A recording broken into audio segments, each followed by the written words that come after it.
Hello guys, this video tutorial is all about octal number system. So before we proceed with the basic octal operations, let us first understand what is an octal number system. The octal number system is the base 8 number system, and it uses only the digits 0, 1, 2, 3, 4, 5, 6, 7. So all in all, there are 8 basic digits in the octal number system. So meaning to say, these are only the valid digits that we are going to use when we are operating octal number system. Alright, so we now proceed with the first operations in octal, which is the octal addition. Now, how do we add octal numbers? Say for example, you are given the numbers 7, 6, that is in octal, plus 7. So given the number 76 plus 7, how do we add these octal numbers? So first, let us check if the given numbers are valid octal numbers. So 76 is valid and 7 is valid since they fall under the range between 0 to 7. To add octal numbers, we start operating at the last digits of the given number. So we have here 6 plus 7. So 6 plus 7 is 13. So 13 here is an invalid octal number because it doesn't fall under the range 0 to 7. So what we're going to do is we subtract 8 from 13. So we subtract 8 because we are in base 8. So subtracting 8 from 13 gives us 5. So the answer would be put here as our first digit, and the number of times we subtracted 8 will be our carry. So in this case, we only subtracted 8 once, so we carry 1. Okay, and then we add 1 plus 7, that is 8. Again, 8 is invalid, so we are going to subtract again 8. So 8 minus 8 is 0. So 0 will be our second digit. So since we subtracted 8 once, again we carry 1, and then we bring down 1. So 76 plus 7 is 105 in octal. So let's have another example of an octal numbers. This time we will have 2 digits by 2 digits.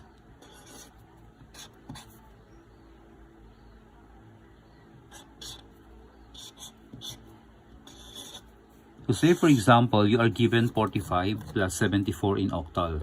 Let us now add these numbers. So we have 5 plus 4, that is 9. 9 is invalid. Again, we subtract 8. This yields 1. So we put 1 here. And then the number of times we subtracted 8 is 1. So we carry 1. And then we add 1 plus 4, that is 5 plus 7, 12. 12 is again invalid. So we need to subtract 8 again. Subtracting 8 from 12 gives us 4. So that is 4 here. So the number of times we subtracted 8 is 1. So we carry 1. And then we bring down 1. So 75 plus, so 45 plus 74 in octal number is 141.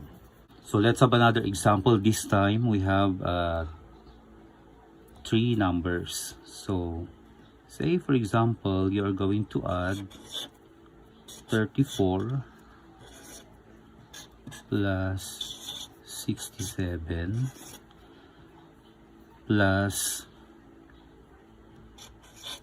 56. So in this case, we are adding 3 numbers, 34, 67, and 56. So again, to start adding the numbers, we have to, again to start, we have 4 plus 7 plus 6. So we have 4 plus 7 is 11 plus 6, that is 17. So we subtract 8. So 17 is an invalid octal number. So we subtract 8. This gives us, so 17 minus 8 is 9. So if you notice, 9 is still an invalid number. So again, we subtract 8. So the rule here is you keep subtracting 8 until it becomes a valid octal number. Okay? So we have here 1. So we put here 1. So the number of times we subtracted 8 is twice. So that is carry 2. Okay. So the number of carry depends on the number of times we subtracted 8 until it becomes a valid octal number. Then we proceed. So 2 plus 3 is 5, plus 6 is 11, plus 5 is 16. So 16 again is an invalid number. So we subtract 8. This gives us 8. Again, 8 is an invalid octal number. Again, we subtract 8. So that gives us 0. So we put here 0. So the number of times we subtracted 8 is twice. So we carry 2. And then we bring down 2. So the answer is 201. 457 plus 632. So to add these octal numbers, we start by adding 7 plus 2. So 7 plus 2 is 9. 9 is an invalid number. So we subtract 8. This gives us 1. So we put here 1. The number of times we subtracted 8 is 1. So we carry 1. Then we proceed. 1 plus 5 is 6 plus 3. Again 9. So we will follow this. So that is 1. Again, the number of times we subtracted 8 is 1. So we carry 1. And then we proceed. 1 plus 4 is 5 plus 6. That is 11. So 11 is invalid. We subtract 8, which gives us 3. So that is 3. We subtracted 8 1, so we carry 1. So that is bring down 1. So the answer is 1, 3. Now to check our answers, let us consider our first example, which is 45 plus 74. Again, this is in base 8. So we need to convert this to a number system which we are familiar with. So in that case, that is the decimal number system. So how do we convert these numbers 45 and 74 to decimal so that we can check if 141 is correct? Okay. So to do that, we have to multiply 45 to the exponents of 8. So we start by multiplying it by 8 raised to 0 and then by 8 raised to 1. So in mathematics, we know that any number raised to 0 is equal to 1 and any number raised to 1 is that number.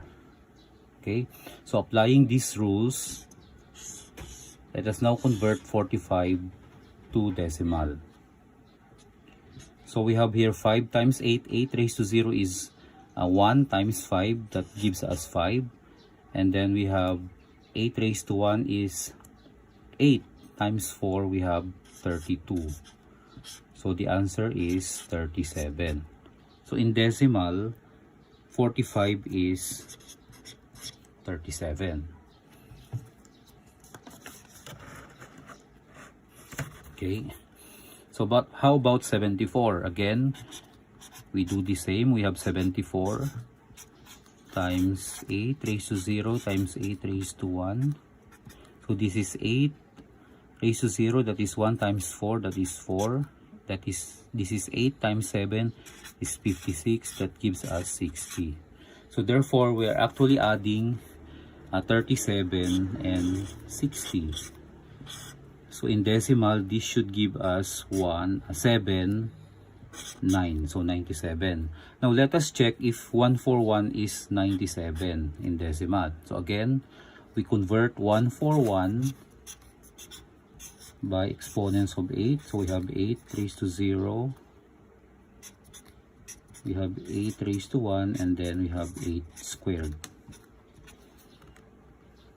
Okay, so 8 raised to 0 is 1 times 1, that is 1. 8 raised to 1 is 8 times 4 is 32. And then we have 8 squared is 64 times 1, that is 64. So this is 4, 5, 6, 7. And then 3 plus 6 is 9. So this is 97. That means our answer is correct.